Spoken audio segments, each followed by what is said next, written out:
Hello everyone, welcome to my YouTube channel. This is Accountancy for You. So today we'll be solving the third and fourth question of current ratios from Accounting Ratios. That's from T.S. Graval's Analysis of Financial Statements, textbook for grade 12. Right, so I hope that my video solves all the doubts you have regarding this question. Let's get started.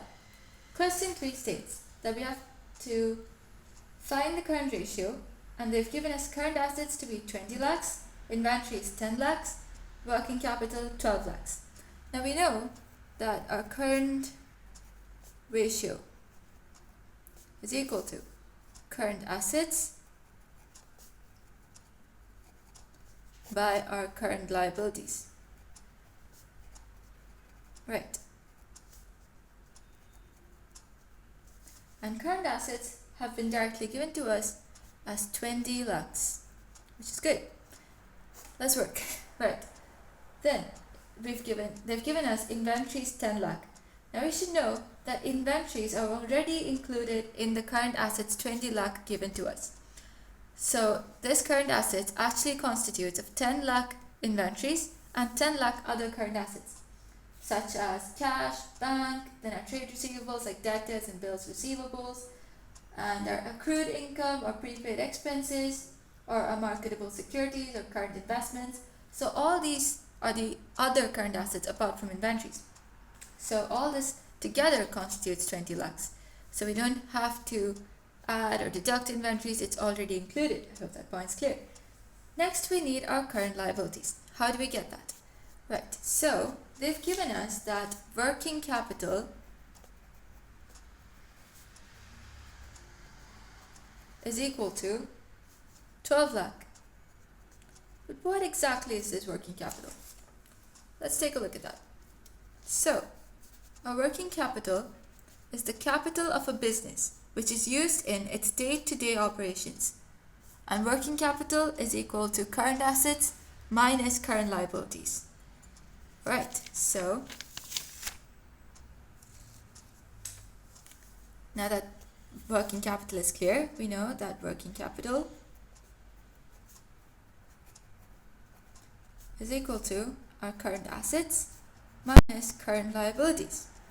Right, so working capital has been given to us as 12 lakh, current assets has been given to us as 20 lakh. We need CL, current liabilities, and our current liabilities is equal to, from this we can understand that our current liabilities is equal to current assets minus working capital. Right, this is equal to 20 lakhs minus 12 lakhs, which is equal to 8 lakhs. So now that we have current liabilities, we can just directly substitute that value in our ratio. So this implies that current ratio is equal to 20 lakhs by 8 lakhs, which when we divide comes to 2.5:1. Always while calculating the ratios, we have to ensure that the denominator is 1. So it doesn't matter even if the numerator turns into a decimal point. It has to be a value is to 1 when we write in the ratio form. So here it's 2.5:1. And we know that usually for current ratios, the ideal ratio is always 2:1. So here 0.5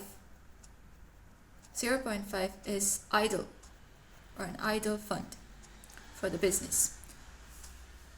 And that, my dear friends, is the end of the third question. Right, going to the fourth question. Now the fourth question states that, well, it says that trade payables are 50,000, working capital is 9 lakh, current liabilities are 3 lakh, and we have been asked to calculate the current ratio. Current ratio, as we mentioned earlier, so this is question 4, and we know that current ratio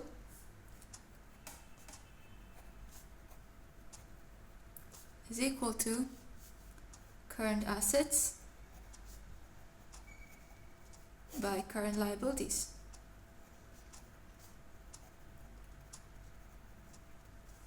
Right. What what has been given to us? Let's see. Current liabilities are directly given to us as 3 lakh. And then they've given us working capital and trade payables. Now, if you remember, trade payables come under the category of current liabilities. Current liabilities include creditors, bills payables, outstanding expenses, then short-term borrowings and short-term provisions. If it were long-term borrowings and long-term provisions, it would come under debt, but short-term borrowings and short-term provisions come under current liabilities, because current liabilities is any liability that we have to pay off within 12 months or the operating cycle of the business. So here, what exactly are trade payables? Trade payables are constituted by our creditors and our bills payable.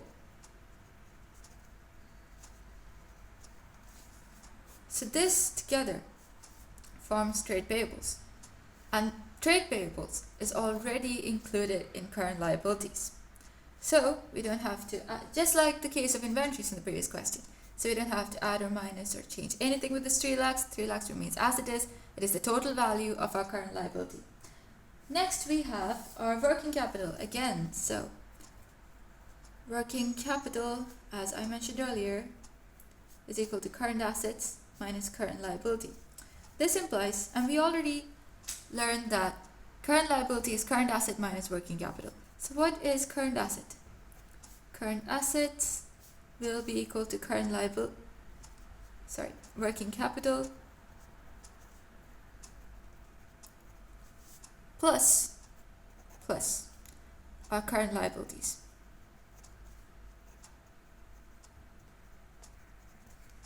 There we go. So current asset will be equal to our working capital 9 lakhs plus our current liability 3 lakhs. Because remember, working capital is capital of a business used in its day-to-day operations. So together, the current asset will be equal to 12 lakhs. Substituting this value directly here in the ratio, we have that current ratio is equal to 12 lakhs by 3 lakhs. So the ratio is equal to 4:1. And remember, current ratio's most ideal ratio is 2:1. So here there are 2 idle funds. And that, my dear friends, is the end of the 4th question. The answer is 4:1. I hope that you don't have any doubts regarding this, but if you do mention it in the comment section below. And if you liked the video, don't forget to like, share and subscribe. Thank you.